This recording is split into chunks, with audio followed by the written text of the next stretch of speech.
Headlines most affecting Abbotsford this week. Shots fired calls in both Abbotsford and Mission. The school board meetings moving to online only.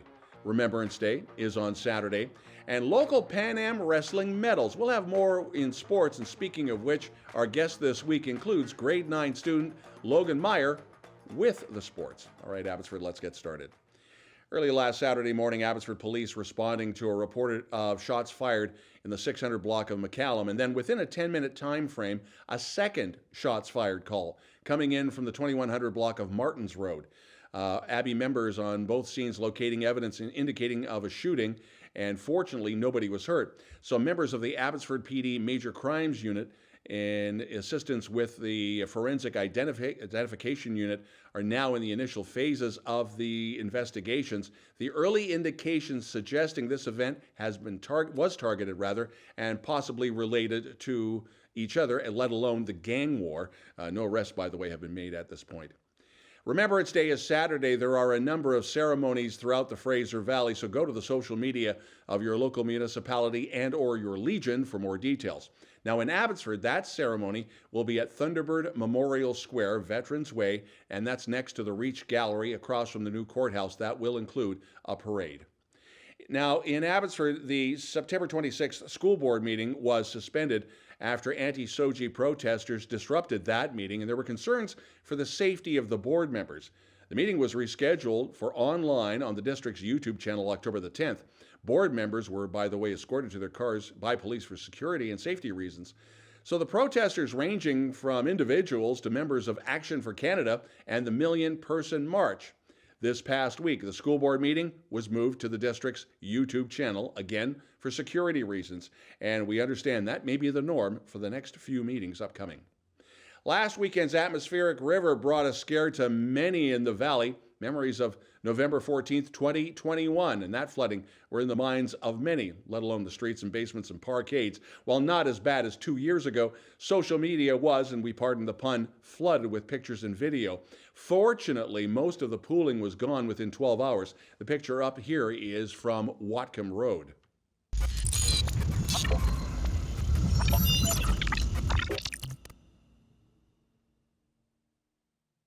Back on October the 27th, Mission RCMP were called to reports of gunshots heard at the 12700 block of Stave Lake Road in the Hatzick Valley. When officers arrived, they found a number of spent bullet casings. That prompted further investigation into an acreage that was adjacent to where the shell casings were found. Well, surprise, Mounties finding the property housed a large-scale operating fentanyl lab, and inside a storage building and a number of shipping containers. About 25 kilograms of pure fentanyl was seized, as well about 3 kilograms of fentanyl already cut and ready for the street. It's estimated the products seized would have equated to about 2.5 million street doses of fentanyl. Additional materials to make more fentanyl were also found, along with 2,000 liters of chemicals and 6,000 liters of hazardous chemical waste. Now, no charges have been laid at this time. The investigation continues. Since their beginning in 1987, Peardenville House Treatment Center has provided addiction services to over 5,000 women and children. Their continuing commitment is to provide assistance to women who desire to break free of the consequences of addiction and becoming fully functioning members of their families and communities, while offering professional and compassionate child care for their kids. So the 5th annual Christmas Project is now running to collect funds for the annual Christmas dinner. This is for the clients and their kids. The deadline for donations is December the 15th. The actual dinner is December 19th. More information can be found on the Peardenville social media. City of Abbotsford inviting Abbotsford elementary students in kindergarten through grade 5 to participate in the 4th annual contest to design the mayor's annual Christmas card. Now, each year, the mayor and council send out electronic Christmas cards across the city and across the province.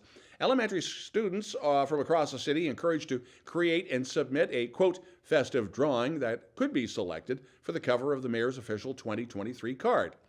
More information can be found on the City of Abbotsford website. Still to come, we'll be talking basketball and wrestling and a lot of sports, along with our very special job shadow student, who's your sports anchor, Logan Meijer. He's next in sports.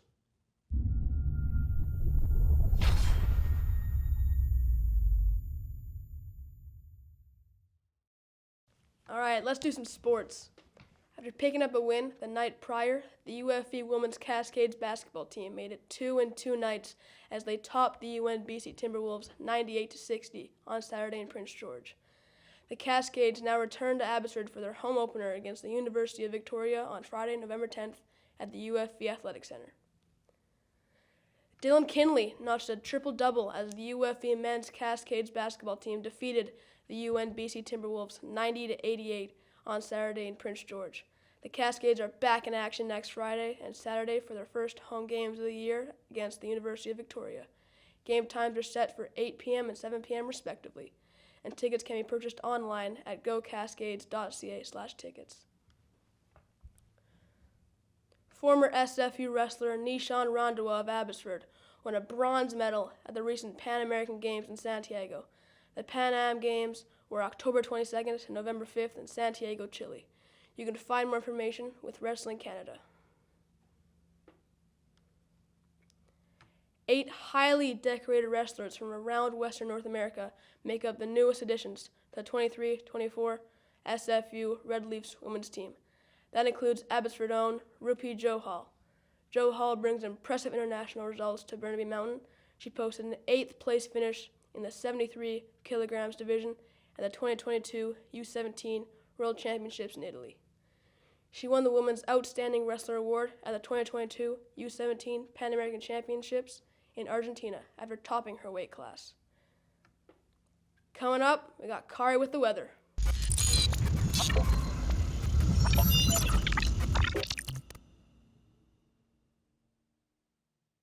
abbyTV weekend weather. So, Cari, we have showers, but nothing as heavy as this past weekend?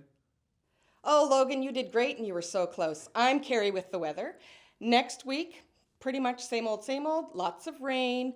Temperatures not so high. We're going to maybe get up to 10, but down to 7. And later on next week, all the way down to 5s. Thursday, we might have some sun, but I wouldn't bet on it. The sad thing is, yes, Saturday we are going to have a lot of rain for Remembrance Day. Fact of the week, Remembrance Day used to be called Armistice Day and was first observed in the British Commonwealth in 1919, which was 1 year after the end of the First World War. I hope everybody takes a moment this weekend to think of those who are serving and remember those who have served. Back to you. Thanks, Cari, and thank you for watching. If you have a local news story you'd like us to report on, you can always send us a note and your video and pictures to news@chilltv.ca. Thanks for watching. Have a great weekend. A reminder, Remembrance Day is Saturday. If you can, try and take in one of the ceremonies. I'm Don Lehn.